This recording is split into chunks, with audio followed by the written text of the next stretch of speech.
It's with great pleasure and a real honour that I introduce Claire Beale, who's the Global Editor-in-Chief of Campaign. Thank you so much.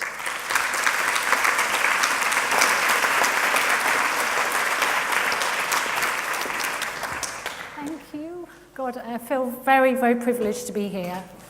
And the first thing I want to do is take a picture of you all, because I come to a lot of these things and there are lots of people that turn up to conferences that I go to or seminars, and they sit in the audience and they're kind of cynical and a bit weary, and there's so much energy and enthusiasm and leaning forward and support in this room that I want to capture it all. So, smile. Thank you so much. Thank you, Ali, for inviting me to come along. One of the most important things that I wanted to do this morning, before I start to warble on about creativity, is just to say a massive shout out again. I know we've just done it. Massive shout out to all the women who made this year's and last year's Creative Equals Futures list.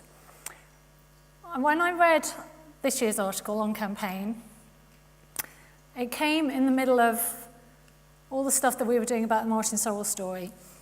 And that was kind of an exciting story, a massive story, one of the biggest stories I'll probably ever get to cover in my career, but sort of disturbing story for lots of reasons.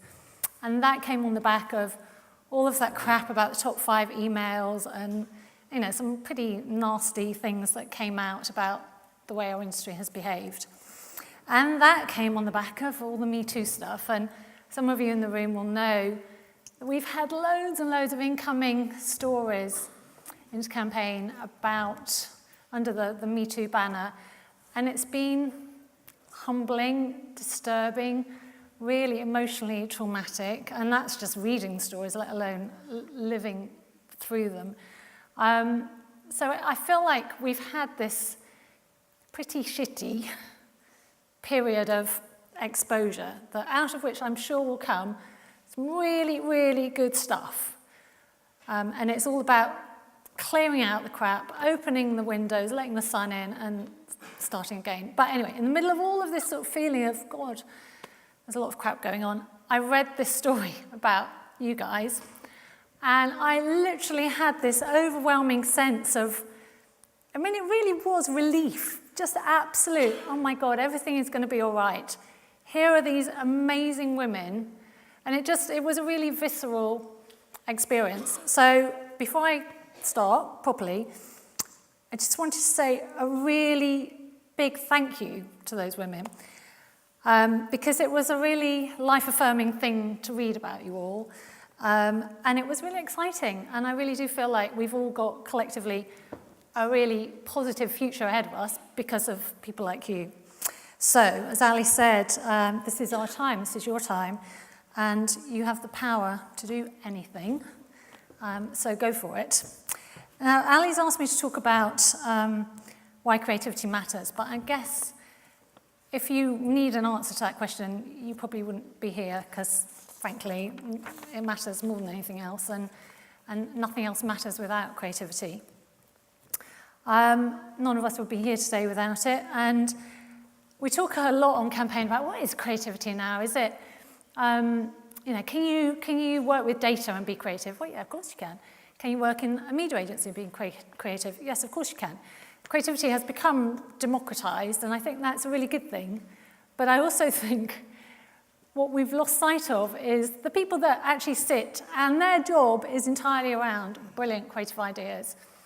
And I would love to get back to a sense where that is the most important thing that we do. And everyone else should be creative. And Jesus, if you're not turning up to work and feeling like you have the opportunity to be creative, then go and find another job.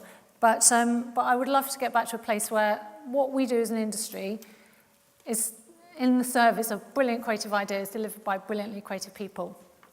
And that's why another reason why I'm really supportive of what Ali's doing, because brilliantly creative people needs to be encouraged and nurtured, and the spotlight needs to be shone on them, otherwise we are all fucked. So, creativity is absolutely the magic and the lifeblood of our business. But from my vantage point on campaign, it doesn't always feel that way. And I kind of try to have a think about why it doesn't feel that way. I'm slightly worried I'm going to fall off this chair. If I do, don't hold it against me. So as I was thinking about this, I thought, as an industry, we seem to have lost our swagger.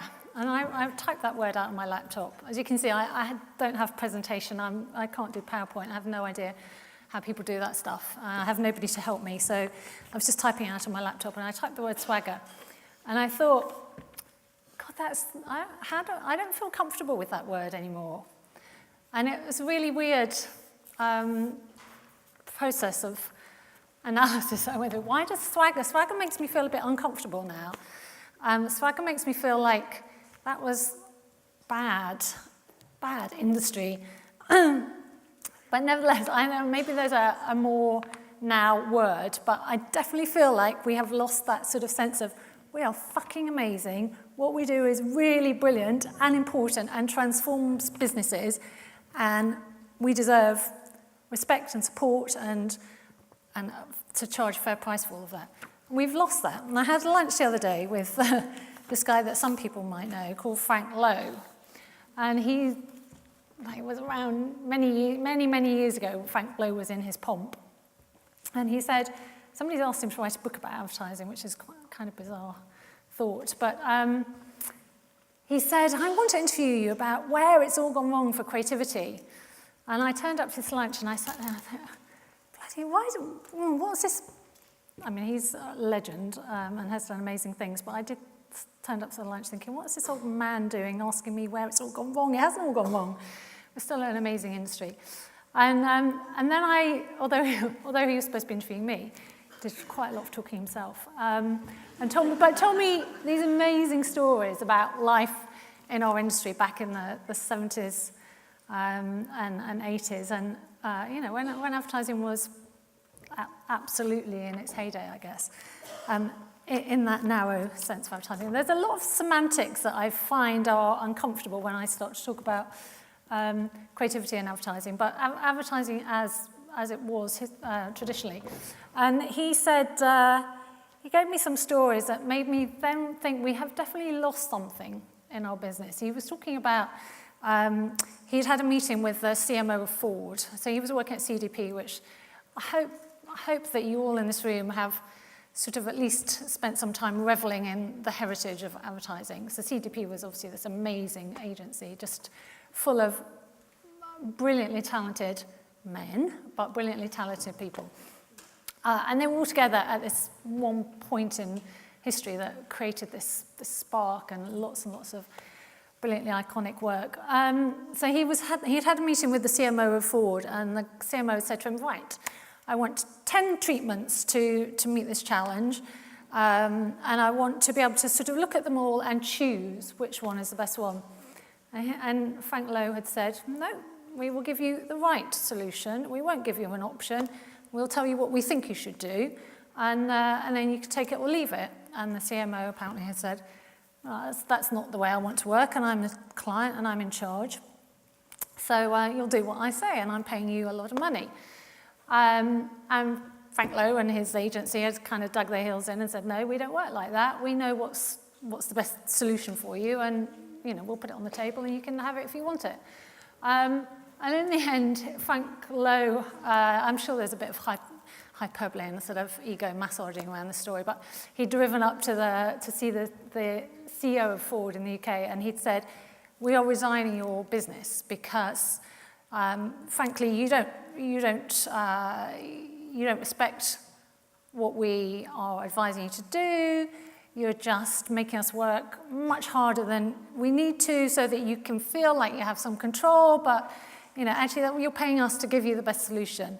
You're not creating the right environment for us to deliver that. And the CEO had then given the marketing chief a bollocking, saying, we've just been fired by the best agency in the UK, and get your act together.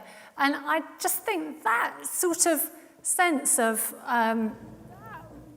the preeminence of what you do, we've lost that. We've lost that in the service of all sorts of other things that actually matter so much less than being able to deliver a brilliant piece of brand building creativity that will transform your client's business and transform your own agency and make everyone really feel proud of what they do. So in the midst of all this conversation with Frank Lowe, I did start to think we've chipped away at what creativity is and how important it is. And we've accepted that all these other things are as important as creativity, and frankly, they're not. So I'd love to see us get back to that.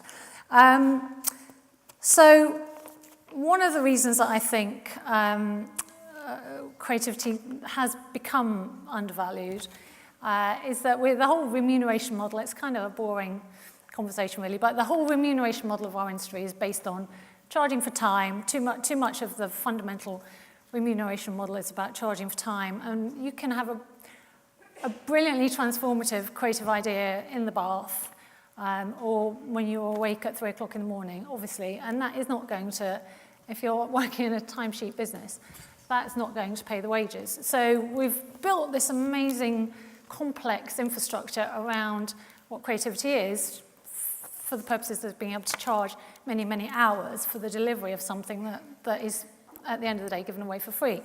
That's obviously crap. 5 minutes, my God, right. So we need to start to charge properly for creativity. We need to find a way to that cliche, share the pain, share the gain, charge properly for creativity, and share in the upside, take control of IP, intellectual property, wherever possible, really start to put a proper value on what you do. I would love to see more female entrepreneurs, more female creative entrepreneurs.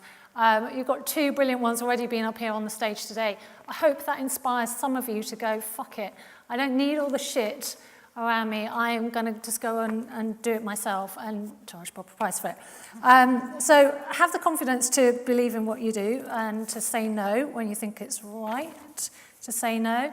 And have the confidence to go it alone if you want. One of the biggest sort of narratives around at the moment are clients saying, we're going to take this in-house, we're going to take that in-house. We can do media, we can look after all of our own data, thank you very much. The one thing that they are all saying is, well, we know we can't do creativity. Creativity is the one bit that clients know they need to come to you guys for.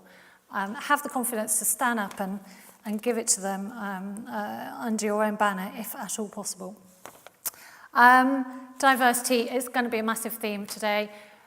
I feel like, why the hell are we still saying it? I mean, you can't come up with the right solution, even if you discounted, and you know, I would not wish to share a room with you if you did, but even if you discounted all of the stuff about it's just right to treat people decently as human beings and to be inclusive and to have equality, and even if you really manage to find some way of turning your back on all of that, it's proven beyond doubt that diversity is a route to growth, business success, diversity of perspective, diversity of teams. Frankly, you're doing your company a disservice if you're not doing it. And why on earth we are still having to talk about it? I don't know. It makes me really annoyed and frustrated. And in this sort of opening the windows, letting the sun in, let's fucking sort that out. You need to sort it out, though. I've spent a lot of time listening to senior people on stages talking about it. You're the guys that have the power. This industry is nothing if it's not talent and people. And you need to demand working environments that suit the way you want to work. Frankly, if you're all just kind of turning up and doing the job and letting the boss talk on and not do anything, then that is collective responsibility for not sorting it out. So speak up and make it very clear to the people in charge that it's unacceptable if they don't put action behind their words. And one last thing I did want to say was, it feels like we've been through a period of kind of self-hatred or loathing or flagellation, and it's necessary probably in order to expose a lot of things that weren't right. But I hope that we can deal with all of that quickly now and get back to loving what we do and celebrating what we do and feeling good about what we do and having some bloody fun. So hopefully lots of other speakers today will echo that message. Let's get the shit sorted and let's have some fun. Thank you.